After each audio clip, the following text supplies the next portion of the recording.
L'apôtre Paul a dit que par la croix, le monde m'est crucifié et moi au monde.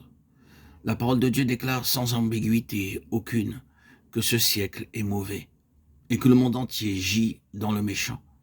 Elle dit aussi que les voies du monde, ainsi que ses motivations, ses buts, ses idées et imaginations sont tous opposés à Dieu. Elle assure également que le monde est rendu totalement incapable de recevoir la révélation de la pensée divine, de ressembler à l'image divine, de jouir et d'apprécier une vraie communion avec Dieu, ou même d'être investi des privilèges de coopération avec Dieu. De telles capacités et relations n'appartiennent qu'à ceux dont la nouvelle naissance les a délivrés de ce monde présent. Il est compréhensible que le monde trouve la condamnation de la croix abrasive et inacceptable. Et il est à craindre que la présence de mondanité dans la vie chrétienne individuelle et dans l'Église ne soit directement en contradiction avec les buts essentiels de la croix. Le Seigneur Jésus a décrit sa croix comme étant le jugement du monde. Jean 12, 31. Ceux qui le suivent doivent accepter ce verdict et devront en conséquence souffrir du scandale de la croix. La parole de Dieu déclare que notre vieil homme a été crucifié avec lui, Romains 6, 6, et que un est mort pour tous. Tous sont donc morts, et qu'il est mort pour tous, afin que ceux qui vivent ne vivent plus pour eux-mêmes, mais pour celui qui pour eux est mort. 2 Corinthiens 5, 14, 15.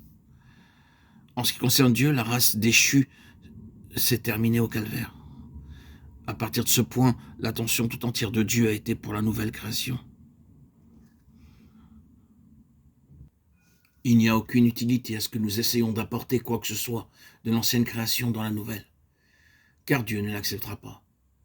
Nos capacités humaines ainsi que nos infirmités, ce que nous appelons notre bon côté, ainsi que ce que nous reconnaissons comme étant notre plus mauvais côté, notre bonté ainsi que notre méchanceté.